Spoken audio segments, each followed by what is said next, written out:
Namo Shakyamuni Buddha. So today we continue to discuss about the light of Buddha. And last time we studied about how the Buddha explains that love without understanding brings the sufferings. Love with attachment bring the worriness. And only loving kindness and compassion could bring the everlasting peace and happiness. And so the last question, uh, the king asked the Buddha that what happened if nature disaster strike his people, so he maybe suffer because of those type of nature disaster towards his people too. So the Buddha explained to the king that uh, with my explanation, hopefully you can understand uh, deeply about the nature of compassion. You should know that if love based upon desire and attachment is much more serious than uh, the compassion, uh, uh, because you need to recognize the difference between uh, love that brings suffering and compassion that bring happiness. Without understanding their differences, you may be confused. So again, the Buddha explained further that love based on compassion can provide energy needed to respond to the suffering, to rescue all people from those suffering. On the other hand, love based upon attachment desire only creates more anxiety and sufferings. Uh, so, of course, let us pause here for a while to discuss what Buddha want to explain. Let's say, again, we understand that if love based on desire and attachment, uh, suffering will come. For example, if we attach to our spouse uh, so much that whichever thing happened to them, we suffer too. We have so all kind of anxiety. We don't know what's going on out there with them. If they encounter accident, whichever thing happened to them, we suffer because of that kind of attachment. And of course, let's say if somehow they don't love us, definitely we will have the hatred and anger toward our spouse due to our attachment to them, due to our desire to keep them in our circle. But if we have love that based upon compassion, whichever thing happened to them, definitely we are willing to step out to help, and we let them do things that they free to do, that they like to do, because we care more for their well-being than that's of ourselves. So that is the true love. And so go back again. The Buddha said that compassion provides the fuel for most helpful action and service. And that's so important. It's necessary. So the pain that results from compassion can be a helpful pain. Um, if you cannot feel other people's pain, suffering, you're not truly having compassion. For example, when we walk on the street and see someone fall out to the ground, And if we could feel their pain fall to the ground, we could step up and help them out, either call 911 or try to help them to stand up. So this is the real compassion. And if we are indifferent, we would not care much about the stranger. Definitely, because we put them outside our circle of love. So we can only take care of the one that we love and attached to. That is the sort of attachment and discrimination. So that's why here the Buddha say that with understanding, compassion will be developed much easy, and we could recognize our people nature and suffering. And of course, if we understand that everything is impermanent, without any separate self, that's we and others at once. So whenever someone suffer because of, let's say, natural disaster, due to our compassion, regardless of who they are, regardless of their nationality, gender, and so forth, we will step out to help them with that kind of compassion.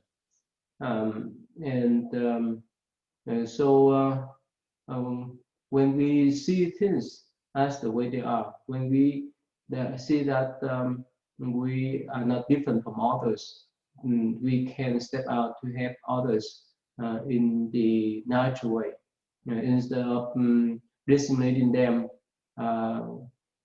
that they are not our family members and they are the one that we don't love, we don't like, and so forth. With this kind of explanation, the Buddha mentioned to this king today, I explain for you those type of love, and hopefully you can get some insight about my explanation. But there's a lot of meanings and way of love that you can come back and learn later too.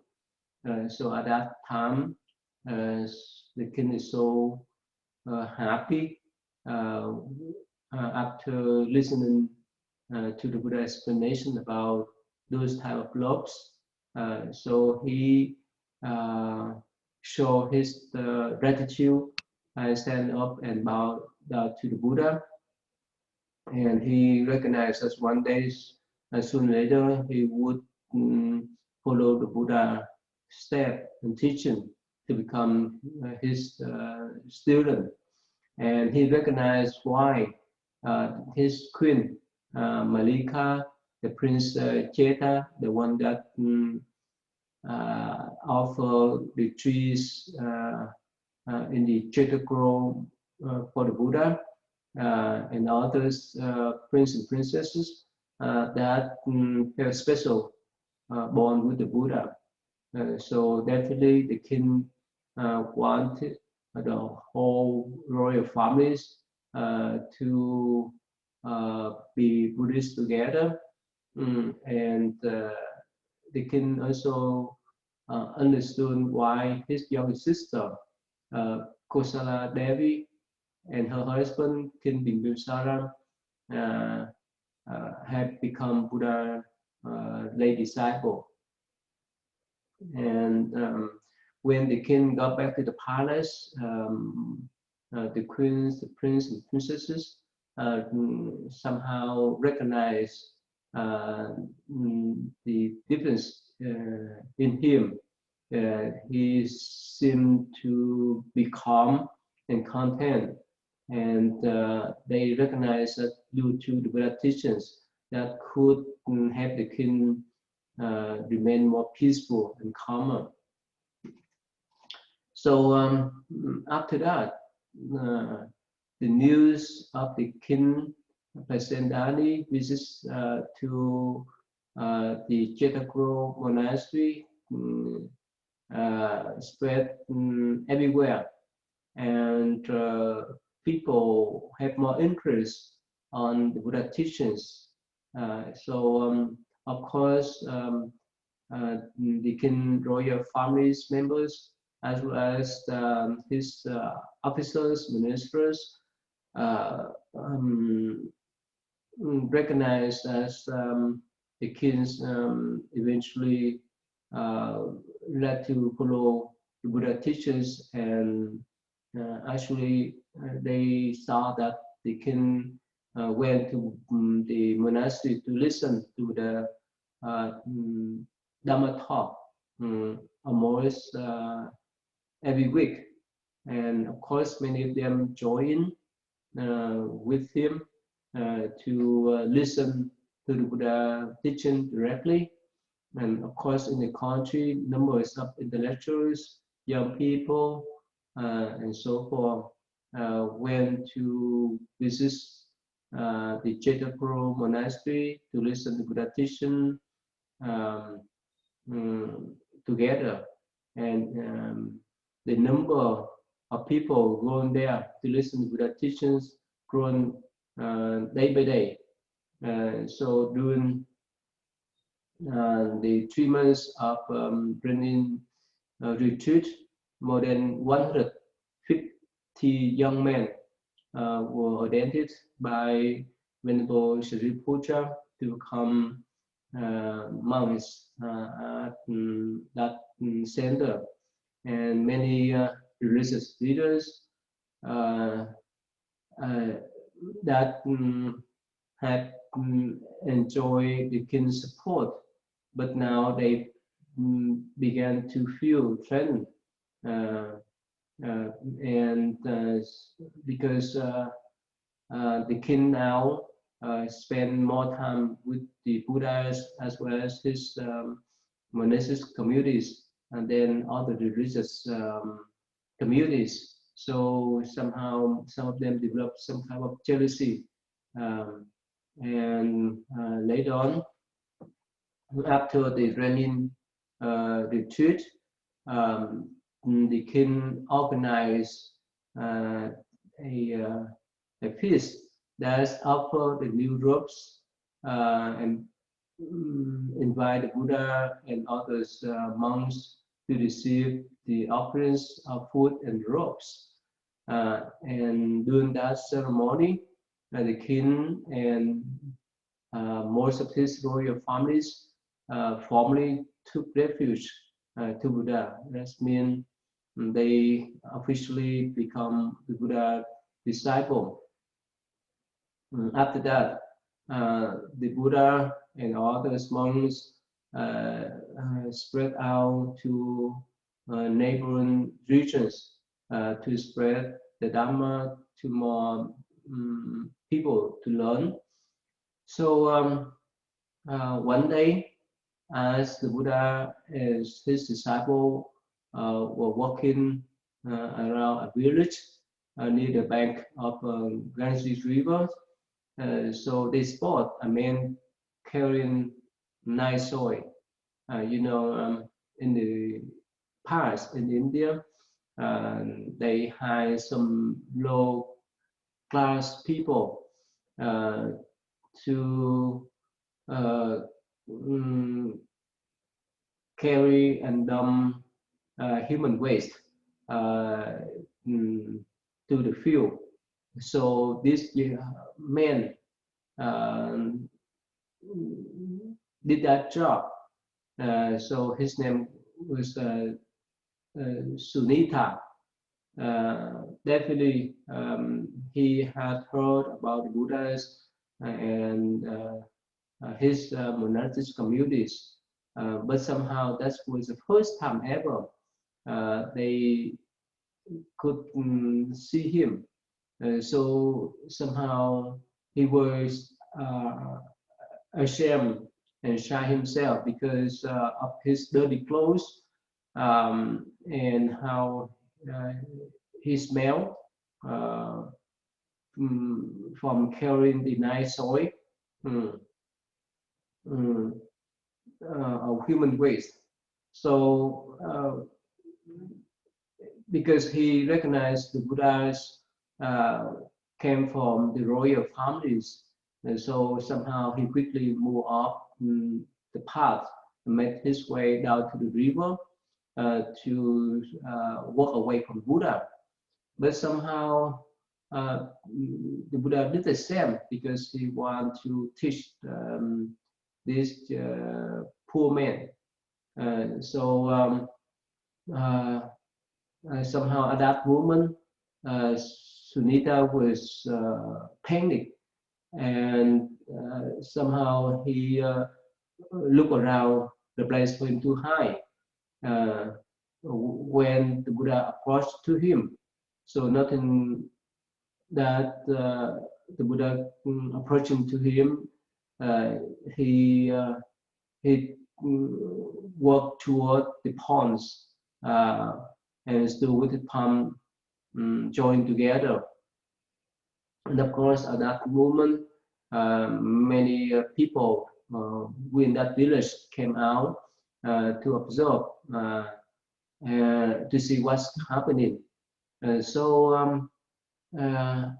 that time, the Buddha approached to him uh, and asked him that, my friends, please come close so that we can talk. So at that moment, Sunita uh, put his palm together and say that, please, my Lord, I don't dare to talk to you. The Buddha asked further, why is that? He said that because I am an untouchable person, I don't want to pollute you and your monks. And so the Buddha said that on our path, we no longer distinguish between the caste of classes. You are human beings like the rest of us. We're not afraid that we'll be polluted. Only greed, hatred, and delusion may pollute us. Person as present as yourself may bring us nothing but happiness. Uh, uh, so where's your name? So he replied that his name is Sunita.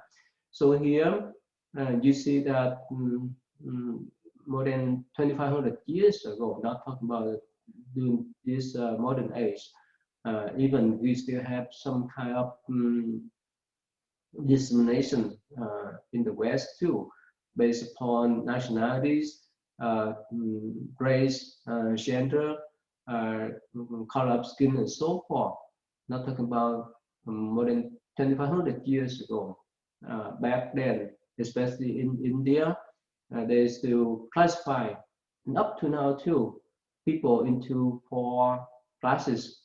The first one is the priest class, the second one is the royal class, the third is the merchant class, and the last one is the servant class. And later on they have what we call untouchable class, like this man, the one that carry human waste, that would not dare to talk to the Buddha uh, because he concerned that he would pollute the Buddha and his monk. But the Buddha said that in his paths, in his communities, there's no discrimination at all. There's no distinction between the caste and the classes. So everyone have the same nature as human.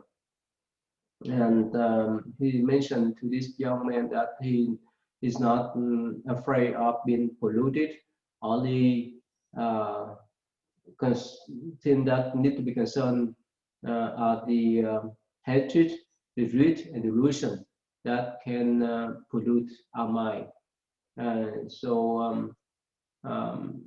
That's why the Buddha approach to this low class are the one that carry the human waste, and so somehow that's so striking, and probably in the past with that type of action would not happening. So let me share with you the image of this young man that concerned about being about polluting the Buddha and his monk, because he came from the low class. This is this man, the one who carry human waste. And when he saw the Buddha and his monks, somehow he went different direction to the rivers. And somehow the Buddha knew that this time for him to teach this young man, so he approached him, and somehow this young man went to the river and put the palm together, and he said that he would not dare to pollute the Buddha. That's why the Buddha explained that only greed, hatred, and delusion could pollute our mind, not based upon the status or the class or the caste that pollute us, because we are the same. So that's how the Buddha treat this young man, especially the one that came from the low class. So at that time, because the Buddha know that he has so much potential for his spiritual path, so he asked him, this young man, that's Sunita, would you like to become a monk like the rest of us? So definitely this young man replied that I could not. So Buddha asked, why not? He replied that I'm an untouchable person. Again, the idea of untouchable person in India has been, they came from the low class.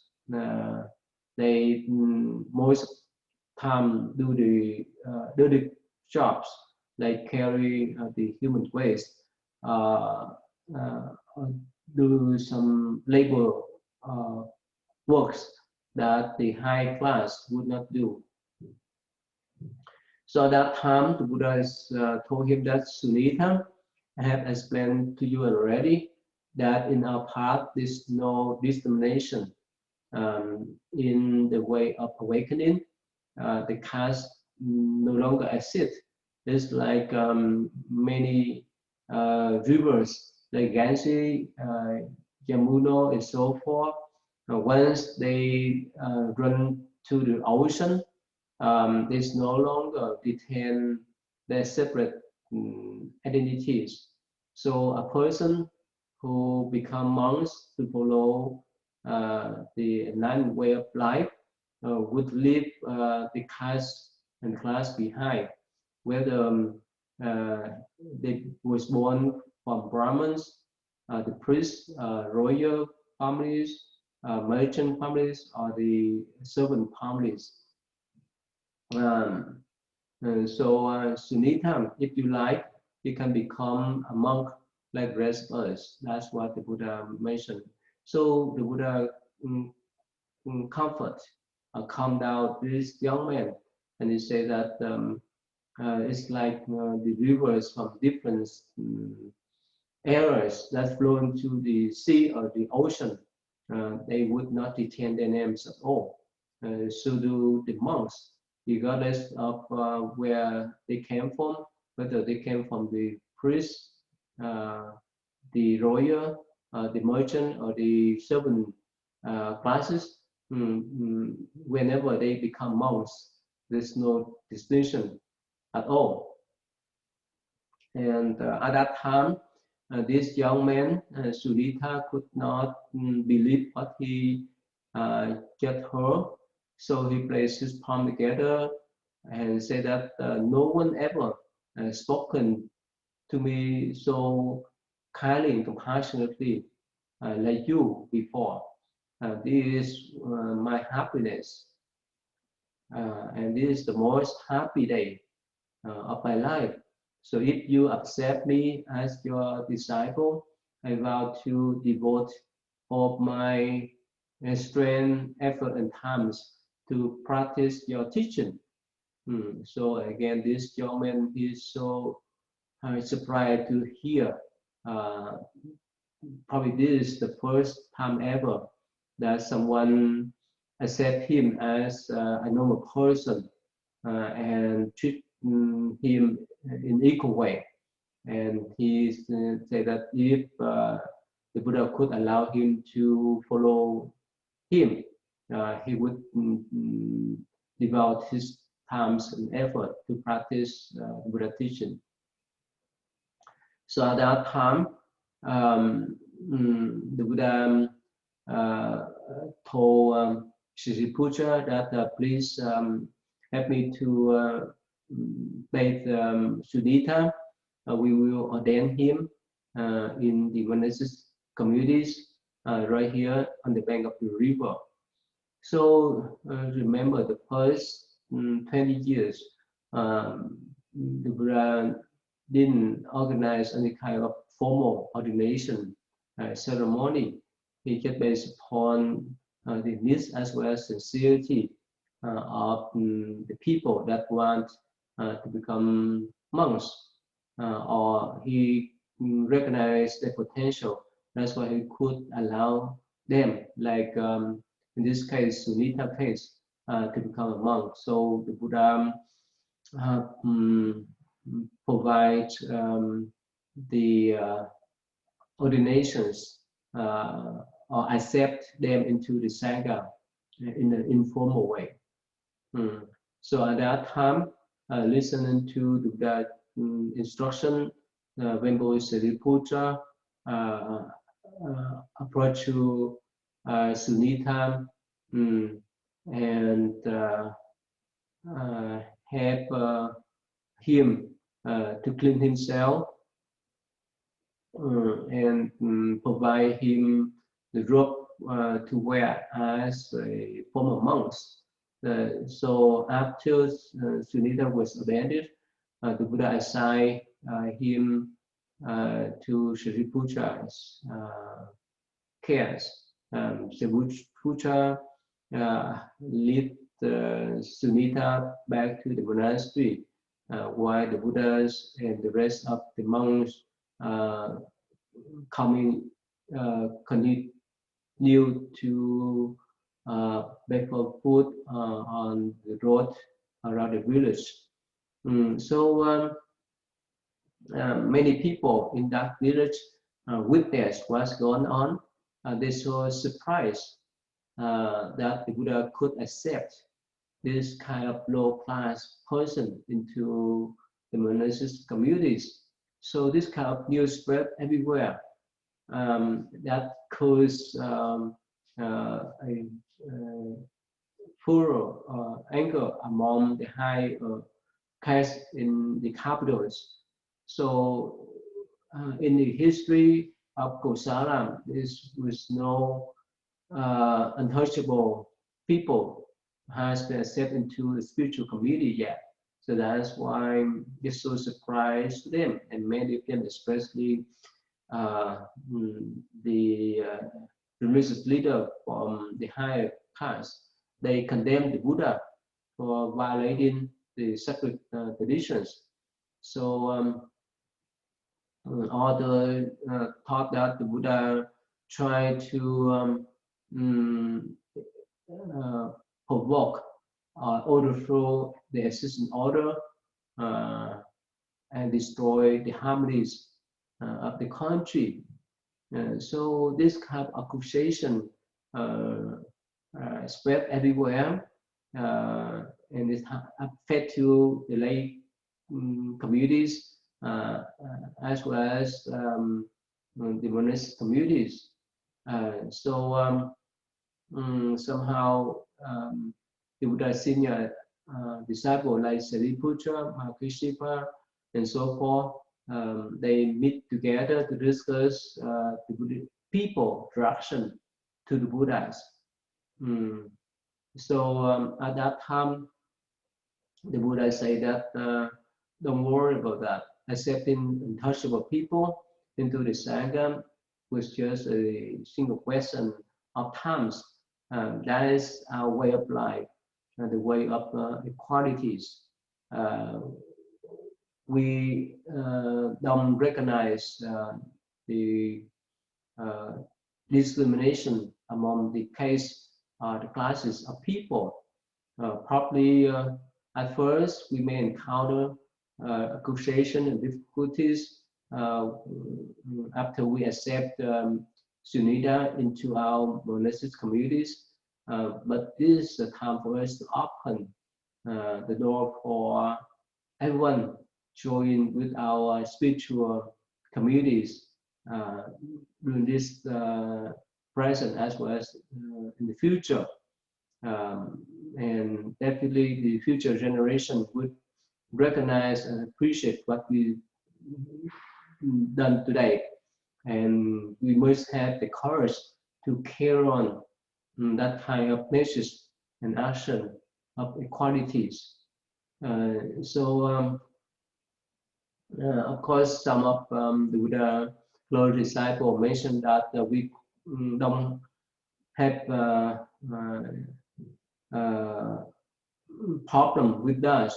We still have the courage to move on to endure their accusation. But how could we have to reduce the hostility of the public opinions to make it easy for us to practice? Of course, another monks like Sariputta mentioned that the important now is to remain at peace and trust our master, the Buddha. I will try my best to assist Sunita in making the progress in the path. If he is successful in his spiritual path, it's very helpful for us to have a strong argument about the equalities that everyone can attain the spiritual path equally. With that way, we can explain to the people that kind of equalities. So at that time, the Buddha praised Shriputra that definitely you spoke my word. So just remain calm and try to encourage Sunita to practice seriously so that he could achieve the ownership that could prove that everyone could have the ability to attain ownership equally. So again, soon later, this kind of news, the news that the Buddha accept a low-class person, an untouchable person, Sunita, into the monastic communities, to the king Pasidani.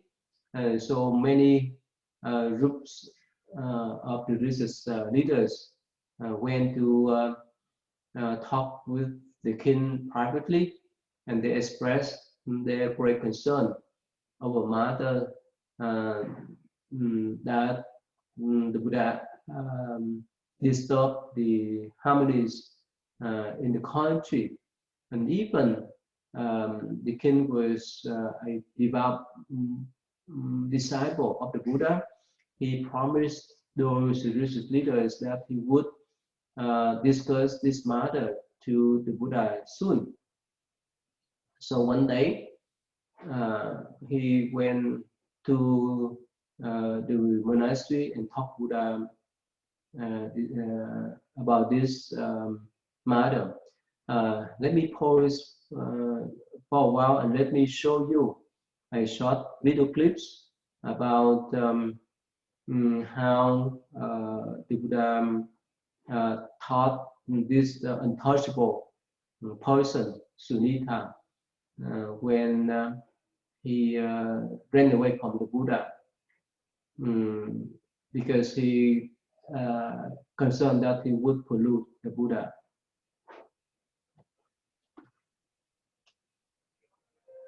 Let go of me. I am dirty. Meeting, we should look down upon ourselves. One does not become distinguished by one's birth, but by one's behavior. You clear the dirt from people's homes. I clear the dirt from people's hearts.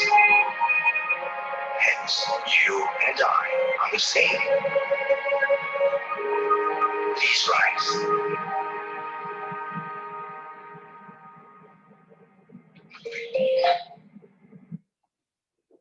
Okay, so you see that here the Buddha mentioned that we cannot judge our people based on their class, but we need to judge people due to their behavior. And as humans, we are the same. That's what in this video is talk about. So let's move on. So again, here in this strange news, the king went to the monastery by himself, and somehow on the way, he was led by some monk to see the Buddha in person. Somehow on the way, he saw this one monk that has a serene and composed manner to sit in the middle and get the teaching to a small group of monks as well as the lay people. So somehow at that time, the king's paused for a while and listened to that young monk teaching. And he was so moved about the serene and calm conduct of that young monk. So later on, he remembered that he need to see the Buddha in person first. So when he saw the Buddha sitting inside a bamboo hut,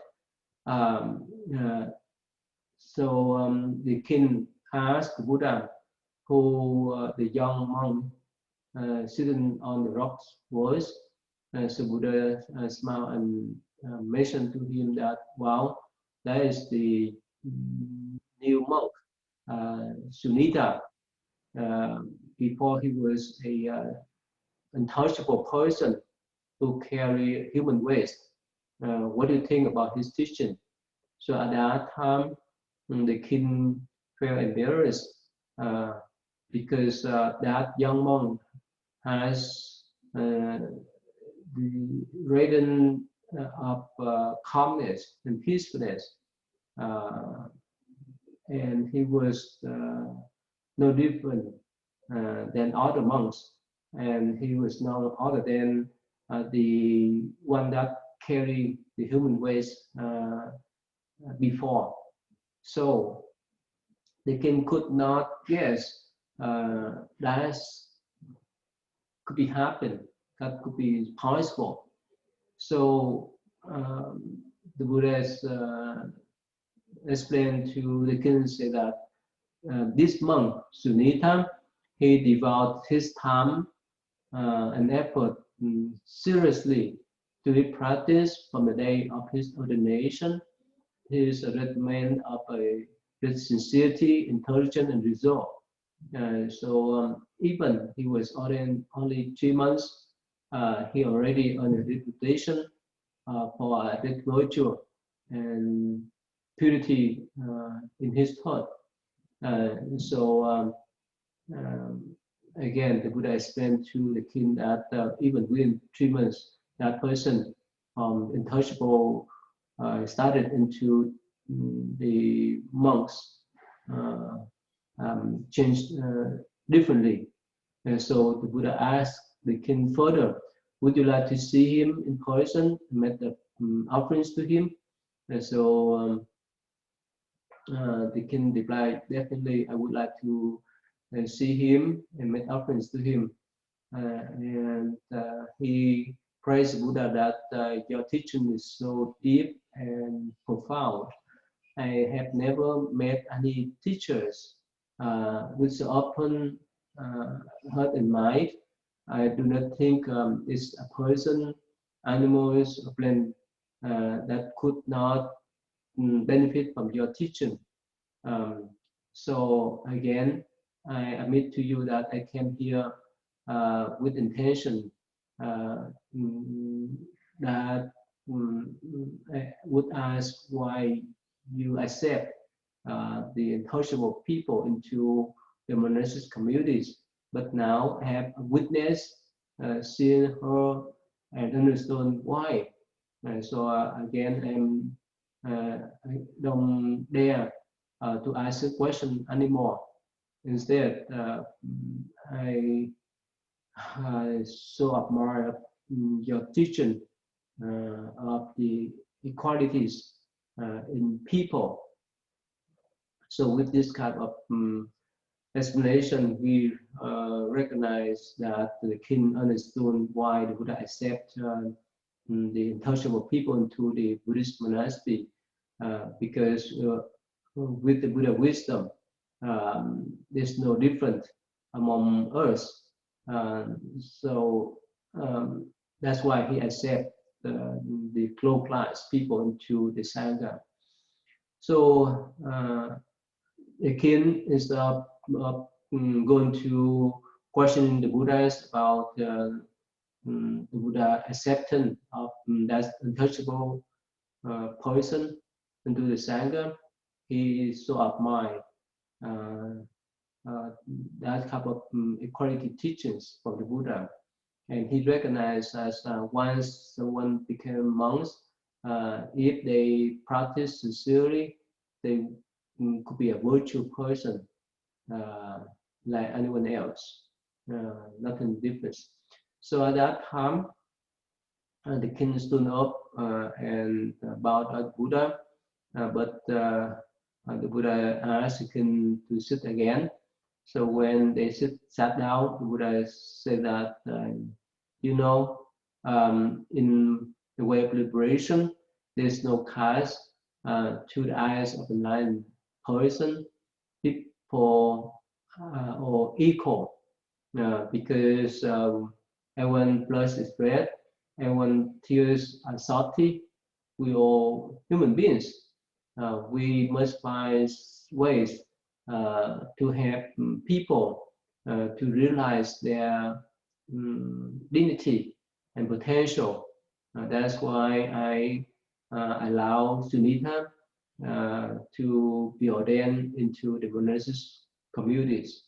So at that time, the king put his palm together and say to the Buddha, yes, now I understood and also recognize the path you have chosen will be filled with difficulties, but due to your wisdom, strength, and courage, um, people would come to seek from your wisdom.